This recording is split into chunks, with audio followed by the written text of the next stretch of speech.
తాకట్టులో ఉన్న బంగారాన్ని విడిపించి ఆ రోజున్న మార్కెట్ ధర కట్టి మిగిలిన డబ్బును మీకు అందిస్తుంది ఎస్వీఎస్ గోల్డ్.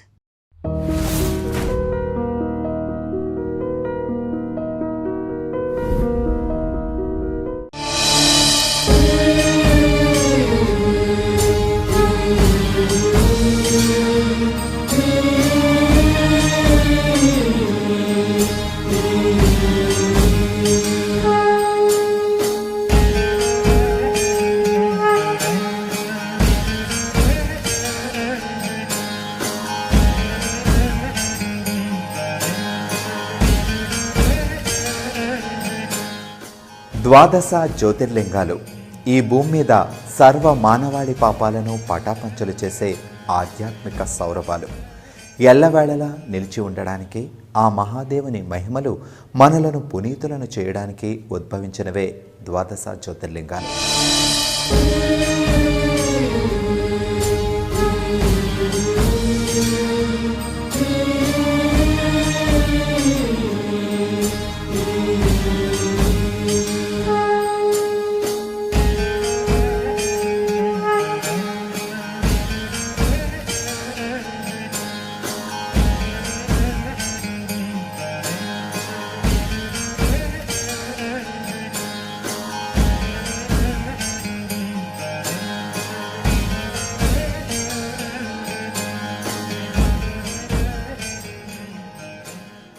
ఆది అంతం లేని మహాశివలింగం నుండి భూమి మీదకు ప్రసరించిన కాంతి 12 ప్రదేశాల్లో పడి ఆ 12 ప్రదేశాలు మహిమాన్విత పుణ్యధామాలుగా మారి ద్వాదశ జ్యోతిర్లింగాలు అనే పేరుతో దివ్య క్షేత్రాలుగా వెలుగొందుతున్నాయి. ఈ ద్వాదశ జ్యోతిర్లింగాలను స్తోత్ర రూపంలో తలుచుకుంటేనే పరమశివుడు పరమానంద భరితుడై సకల పాపాలను హరింపచేస్తాడు అని శివ పురాణంలో ఉంది. అటువంటి మహాత్యం కలిగిన ఈ ద్వాదశ జ్యోతిర్లింగాలను ఆ మహాదేవుడికి అత్యంత ప్రీతిపాత్రమైన ఈ కార్తీక మాసంలో తలచుకున్న వాటి గురించి విన్నా చూసినా కూడా అనంత పుణ్యం కలుగుతుంది. 12 జ్యోతిర్లింగాలు భారతదేశానికి నలువైపులా పర్వత శిఖరాల్లో, సముద్రాల తీరాన, నదీ పరివాహక ప్రాంతాల్లో, అలాగే మైదానాల్లో కూడా వెలసిల్లుతున్నాయి. సౌరాష్ట్రలోని సోమనాథ్, ఆంధ్రప్రదేశ్లోని శ్రీశైలం, మధ్యప్రదేశ్లోని మహాకాళేశ్వర్, ఓంకారేశ్వర్, ఉత్తరాఖండ్లోని కేదార్నాథ్, మహారాష్ట్రలోని భీమశంకర్, త్రయంబకేశ్వర్, ఉత్తరప్రదేశ్లోని వారణాసి, గుజరాత్లోని ద్వారకా, మహారాష్ట్రలోని పర్ని, తమిళనాడులోని రామేశ్వరం, మహారాష్ట్రలోని కృష్ణేశ్వర్లు ద్వాదశ జ్యోతిర్లింగాలు. అయితే ఒక్కో జ్యోతిర్లింగ క్షేత్రంలో ఒక్కో పేరుతో కొలువుదీరాడు ఆ కైలాసవాసుడు. అయితే ఈ క్షేత్రాలను కూడా ఒక క్రమ పద్ధతిలో దర్శించుకోవాలి. అతి శక్తివంతమైన జ్యోతిర్లింగాలలో మొదటి జ్యోతిర్లింగ క్షేత్రం గుజరాత్లోని సోమనాథ్. అరేబియా సముద్ర తీరంలో ఉన్న ఈ సోమనాథ్ని ప్రభాస తీర్థం అని కూడా పిలుస్తారు. ప్రస్తుతం ఈ ప్రాంతాన్ని వేరావట్ అని పిలుస్తున్నారు. ఈ సోమనాథ్ దేవాలయాన్ని చంద్రుడు నిర్మించాడని స్థల పురాణం. చంద్రుడికి దక్షుడు ఇచ్చిన శాపాన్ని శివుడు పాక్షికంగా ఉపసంహరించడంతో ఆ మహాదేవునికి బంగారంతో ఆలయాన్ని నిర్మించాడు. అయితే కాలక్రమంలో ఈ ఆలయం మొత్తం 6 సార్లు ధ్వంసం అయింది. ఈ ఆలయ గర్భగుడిలో శివలింగం 4 అడుగుల ఎత్తుండి ఓంకారంతో అమర్చి ఉంటుంది.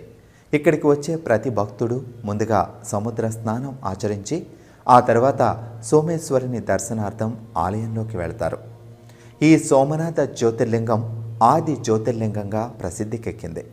ఈ క్షేత్రంలో నిత్యం శైవారాధన జరుగుతుంది.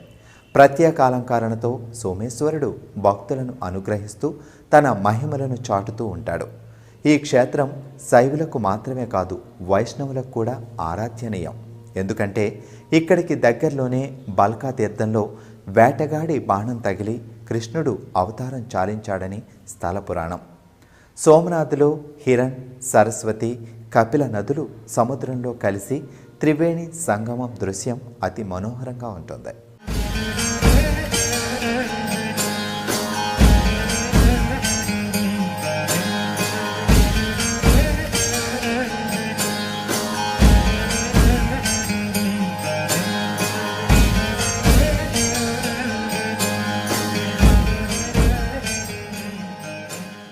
ఇక 12 జ్యోతిర్లింగాలలో రెండవది శ్రీశైలం.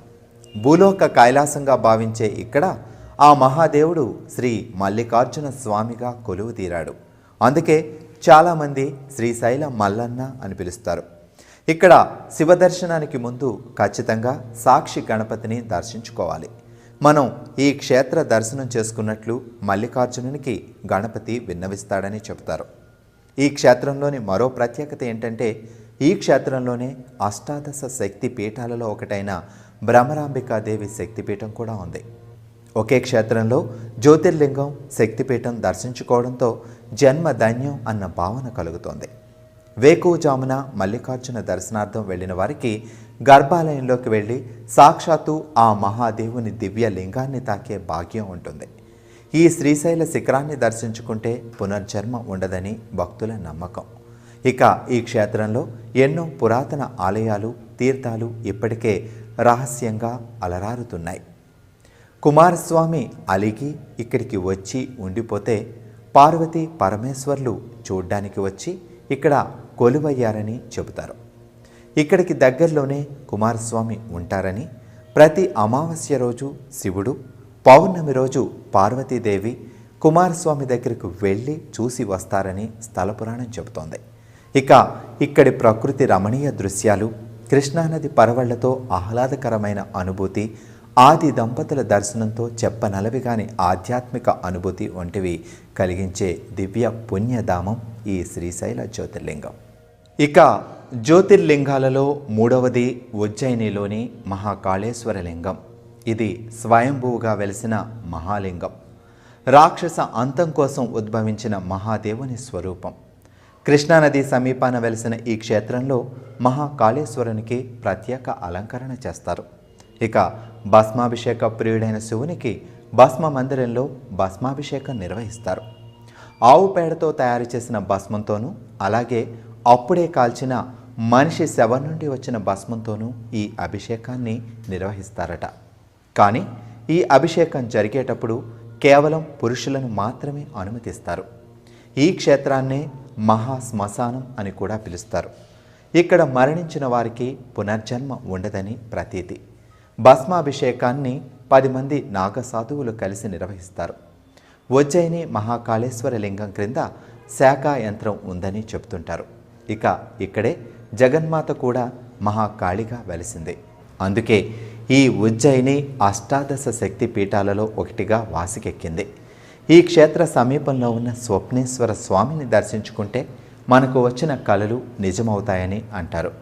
ద్వాపర యుగంలో శ్రీకృష్ణుడు, బలరాముడు ఇక్కడ తమ గురువైన సాందీపుని వద్ద విద్యాభ్యాసం చేశారు.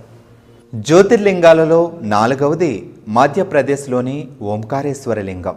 ఈ జ్యోతిర్లింగం నర్మదా నది పరివాహక ప్రాంతంలో వింధ్య పర్వతాలలో ఉంది. అయితే ఇది ఒక ద్వీప ప్రాంతం అని, అది కూడా ఓంకార ఆకారంలో ఉంటుందని అంటారు. ఈ క్షేత్రం అంతా చాలా ప్రశాంతంగా ఉండి పరమశివుని పావన దర్శనాంతరం అలౌకిక ఆనందం పొందుతాం. దివ్య ద్వాదశ జ్యోతిర్లింగాలలో 5వది మహామహిమాన్వితమైన వైద్యనాథ్. మార్కండేయుణ్ణి యముడు నుండి శివుడు రక్షించింది ఇక్కడే. అమృతాన్ని రాక్షసులు అపహరించాలి అనుకున్నప్పుడు ఆ అమృత కలశాన్ని, ధన్వంతరిని మహావిష్ణువు ఇక్కడే ఈ లింగంలోనే దాచాడని చెబుతారు. వాటి కోసం రాక్షసులు వచ్చి ఈ లింగాన్ని ముట్టుకోగానే మంటలు చెలరేగాయని, దేవతలు వచ్చి స్తుతించి ఆ అమృత భాండాన్ని స్వీకరించారని అంటారు. అందుకే ఈ మహాలింగాన్ని అమృతేశ్వర లింగం అని కూడా పిలుస్తారు. ఇక్కడ ప్రతి ఒక్కరూ ఈ దివ్య వైద్యనాథ లింగాన్ని తాకి ధరిస్తారు. అందుకే ఈ పర్ణి వైద్యనాథుడు ప్రత్యేకమైన జ్యోతిర్లింగంగా వర్ణించబడ్డాడు. ద్వాదశ జ్యోతిర్లింగాలలో 6వది భీమశంకరం.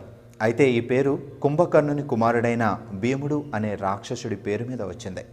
దేవతలను భయభ్రాంతులకు గురిచేస్తున్న భీముడిని సంహరించే సమయంలో అతను వేడుకోగా శివుడు అతని నివాస స్థలమైన సహ్యాద్రి పర్వత శ్రేణుల్లోని భీమశంకరునిగా వెలిశాడు. అయితే ఆ రాక్షసుడిని సంహరించే సమయంలోనే శివుడి చెమట బిందువు అక్కడ పడి నదిగా మారిందని పురాణం కథనం. దీనికి నిదర్శనంగా ఆ శివలింగానికి కొద్ది దూరంలోనే భీమానది పుట్టింది. ఈ జ్యోతిర్లింగం అత్యంత ప్రకృతి రమణీయతతో అలరారుతుంది. ఇక్కడ పుట్టిన భీమానది కృష్ణానదికి ఉపనది. భీమశంకరుని అభిషేకం పూర్తయిన తర్వాత 4 ముఖాలు గల వెండి తొడుగుతో అలంకరిస్తారు. తలచుకున్నంతనే పుణ్యాన్ని ప్రసాదించే జ్యోతిర్లింగాలలో 7వది రామేశ్వరం. ఇక్కడ శివుణ్ణి రాముడు సేవించాడు కనుక రామేశ్వరుడు, రామనాథ స్వామి అని పిలుస్తారు. అయితే ఇక్కడ ఆలయంలో 2 లింగాలు ఉంటాయి. వాటిలో ఒకటి సీతాదేవి తయారు చేసిన సైకత లింగం అంటే ఇసుక లింగం. రెండవది కైలాసం నుంచి హనుమంతుడు తీసుకొచ్చిన విశ్వలింగం. రావణ వధ తరువాత ఆ బ్రహ్మ హత్యా పాతకాన్ని తొలగించుకునేందుకు రాముడు శివుణ్ణి ప్రతిష్ఠించి పూజించాడని ఒక కథనం, లంకకు బయలుదేరే ముందు పూజించాడని మరో కథనం ఉన్నాయి. ఇక రామేశ్వరం చుట్టూ ఎన్నో పుణ్య తీర్థాలు ఉన్నాయి. అలాగే ఆలయ ప్రాంగణంలో ఉన్న 18 బావుల్లోని నీటితో స్నానం చేసి తడి బట్టలతో ఆ రామేశ్వరుణ్ణి దర్శించుకుంటే కోరుకున్న కోరికలు తీరతాయని భక్తుల విశ్వాసం. అయితే ఇక్కడ 2 శివలింగాలు ఉండడంతో ముందుగా విశ్వలింగాన్ని సేవించి ఆ తరువాత సైకత లింగాన్ని పూజించాలని రాముడు సూచించాడట. అందుకే ఇక్కడ అదే పద్ధతి కొనసాగిస్తారు. 12 జ్యోతిర్లింగాలలో 8వది దర్శన భాగ్యంతోనే సకల పాపాలు హరించే గుజరాత్లోని నాగేశ్వర జ్యోతిర్లింగం. ఈ జ్యోతిర్లింగాన్ని ఇక్కడికి సమీపంలో గల అమర్దత్ అనే సరస్సు నుండి తీసి పాండవులు ఇక్కడ ప్రతిష్ఠించారని స్థల పురాణం. దాన్ని సమర్థించే కథలు కూడా ఉన్నాయి. అలాగే ఈ జ్యోతిర్లింగాన్ని జగద్గురు ఆదిశంకరాచార్య దర్శించారని, ఆ మహాదేవుణ్ణి పూజించారని అంటారు. ఇది ద్వారకకు అతి దగ్గరలో గల ప్రాచీన జ్యోతిర్లింగం. ఇక్కడ ఆ నాగేశ్వర మహాలింగాన్ని దర్శించాలంటే కొంచెం గుహలాంటి ప్రాంతం నుంచి గుడిలోకి వెళ్ళాలి. అయితే ముందుగా దగ్గరలో ఉన్న అమర్దత్ సరస్సును మాత్రం దర్శించాల్సిందే. ఇక్కడికి చేరుకోవడానికి జలమార్గం గుండా ప్రయాణించాలి. 12 జ్యోతిర్లింగాలలో అత్యుత్తమమైనది, అతి ప్రాముఖ్యత పొందినది 9వ జ్యోతిర్లింగమైన వారణాసి, అదే కాశీ. ఈ జ్యోతిర్లింగానికి ఒక ప్రత్యేకత ఉంది. అదేంటంటే ఈ నగరాన్ని స్వయంగా ఆ మహాదేవుడే నిర్మించాడు. పైగా శ్రీ మహావిష్ణువు కూడా ఇక్కడ తపస్సు చేసి శివుణ్ణి ధ్యానించాడు అని చెబుతారు. ఆ సమయంలో శ్రీహరి చెవి నుండి జారిపడిన ఒక మణి ఉన్న చోట ఒక నీటి గుండం ఏర్పడిందట. దాన్నే మణికర్ణిక అని పిలుస్తారు. దీన్ని ముందు వారణాసి అని పిలిచేవారు. అయితే ఇక్కడ ఎక్కువగా కాసు అనే తెగవారు ఉండడం వల్ల కాశీగా పిలువబడింది. ఇక ఆ కైలాసనాథుడు విశ్వనాథుడిగా స్వయంభువుగా వెలిశాడు. ఇక పరమ పవిత్రమైన గంగానది పరవళ్ళు తొక్కుతూ ప్రవహిస్తూ ఆ మహాదేవుణ్ణి నిత్యం అర్చించడానికి పొంగి పొరలుతున్నట్లు ఉంటుంది. ఈ కాశీక్షేత్రంలో కన్ను మూసిన వారికి పునర్జన్మ ఉండదని సమస్త పురాణాల్లో ఉంది. ఇక్కడ కాశీ విశ్వేశ్వరునికి రోజు 5 సార్లు హారతి ఇస్తారు. అలాగే ఈ పుణ్యక్షేత్రంలో గంగా హారతి కూడా అత్యంత ప్రభావం పొందింది. అలాగే ఇక్కడ ఆ జగన్మాత కూడా విశాలాక్షిదేవిగా శక్తిపీఠంలో కొలువై ఉంది. కాశీ దర్శనం సర్వజన్మల్లో సర్వపాపహరణం. 12 జ్యోతిర్లింగాలలో 10వది మహారాష్ట్రలోని త్రయంబకేశ్వరం. ఇక్కడ మహాశివుడు త్రయంబకేశ్వరుడిగా కొలువై ఉన్నాడు. ఇక్కడే పరమ పావని గంగాదేవి గౌతమి అను కన్యగా మారి శివుని ఆజ్ఞతో గోదావరిగా ఉద్భవించింది. ఇక్కడ త్రయంబకేశ్వరుడు చాలా వింతగా వెలిశాడు. కేవలం పానపట్టం మాత్రమే ఉంటుంది, లింగం ఉండదు. ఇక్కడ ఉన్న చిన్న గుంటలో నిత్యం నీళ్లు ఊరుతూ ఉంటాయి. అది ఎలా సాధ్యం అన్నది ఎవ్వరికీ అంతుపట్టని విషయం. సాక్షాత్తు ఆ గంగామాత శివుణ్ణి అభిషేకిస్తుందా అన్నట్లు ఉంటుంది. గోదావరి మాత జన్మస్థానం ఈ ఆలయానికి కొన్ని వందల అడుగుల ఎత్తులో ఉంటుంది. ఇక్కడ ఉన్న కుశవార్తనం అనే సరస్సులో స్నానం చేస్తే సర్వ పాపాలు తొలగిపోతాయని భక్తుల నమ్మకం. త్రయంబకేశ్వరుడు అంటే 3 నేత్రాలు గల దేవుడు అని అర్థం. సూర్యుడు, చంద్రుడు, అగ్ని అనే 3 దివ్య నేత్రాలతో వెలిసిన మహామహిమాన్వితమైనది ఈ త్రయంబకేశ్వర జ్యోతిర్లింగం. ఇక 11వ జ్యోతిర్లింగమైన కేదార్నాథ్ జ్యోతిర్లింగం పరమశివుని నివాస స్థానం అని చెప్పుకునే హిమాలయ పర్వతాల్లో ఉంది. కొండ కింద నుండి 14 కిలోమీటర్ల ఎత్తులో హిమాలయ పర్వతాల మధ్యలో ఈ జ్యోతిర్లింగం మహాకాంతివంతంగా ప్రకాశిస్తూ ఉంటుంది. మార్గ మధ్యంలో ఉన్న అనేక గుండాలలో స్నానం చేసి ఇక్కడికి చేరుకుంటారు. అయితే కాలినడకన చేరుకోవడం కష్టం కాబట్టి ఎక్కువ మంది గుర్రాలపైన కానీ డోలీలలో కానీ ఇక్కడికి చేరుకుంటారు. లింగం కానీ విగ్రహం కానీ ఇక్కడ ఉండవు. కొన్ని అడుగుల ఎత్తైన త్రికోణాకారం ఉంటుంది. దాన్ని పరమశివుడు మహిషునిగా మారువేషంలో పాండవులను పరీక్షించిన సమయంలో విభజించబడిన మహిషుని పూర్వభాగం అని చెబుతారు. ఇక ఈ ఆలయం అక్షయ తృతీయ నుండి కార్తీక పౌర్ణమి వరకు మాత్రమే తెరిచి ఉంటుంది. మిగతా సమయంలో ఆలయంలోని విగ్రహాలను కొండ క్రిందకు తీసుకొచ్చి ఉకీమత్ అనే ప్రదేశంలో ఉంచి పూజిస్తారు. ఇక ఈ జ్యోతిర్లింగానికి అతి దగ్గరలోనే మందాకిని నది పరవళ్లు తొక్కుతూ ప్రవహిస్తోంది. 2013లో యాత్ర సమయంలో సంభవించిన వరదలో కేదార్నాథ్ పట్టణం కానీ మిగతా ప్రాంతం కూడా చాలా వరకు నాశనం అయింది. కానీ గుడి మాత్రం చెక్కు చెదరలేదు. ఇక్కడ ఆ మహాదేవుడు కొలువై ఉన్నాడు అని చెప్పడానికి ఇదే ప్రత్యేక నిదర్శనం. మానవాళిని కరుణించే ఆ కైలాసనాథుడు కొలువైన 12 జ్యోతిర్లింగాలలో 12వది మహారాష్ట్రలోని కృష్ణేశ్వర్. ఎల్లోరా గుహలకు అతి చేరువలో ఉంది ఈ జ్యోతిర్లింగం. మిగతా అన్ని చోట్ల జ్యోతిర్లింగం పేరు ఆ మహాదేవుని అనుసరించి వస్తే ఇక్కడ మాత్రం శివుని కోటిలింగాలను పూజించిన మహాభక్తురాలు అయిన కృష్ణ పేరు మీద వచ్చింది. ఆమె విన్నపం మేర శివుడు ఇక్కడ కృష్ణేశ్వర లింగంగా వెలిశాడు. ఇది శైవులకు అత్యంత ముఖ్యమైన పుణ్యక్షేత్రం. శివునికి అత్యంత ప్రీతిపాత్రమైన ఈ కార్తీక మాసంలో శివనామ స్మరణతో పాటు జ్యోతిర్లింగాల గురించి విన్నా చూసినా కూడా విశేష పుణ్యం. అలాగే ఉదయం సాయంత్రం ద్వాదశ జ్యోతిర్లింగ స్తోత్ర పఠనం కూడా ఈ పూజా ఫలితాలను ఎన్నో రెట్లు పెంచుతుంది అనడంలో ఎలాంటి సందేహం లేదు. హరహర Mahadeva Shambho Shankara.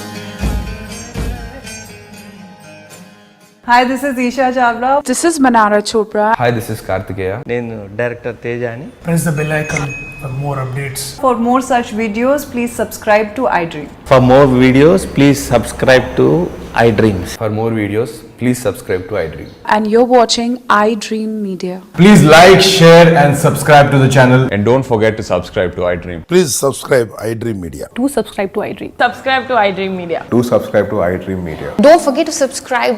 Click on the button below. Don't forget to subscribe to iDream.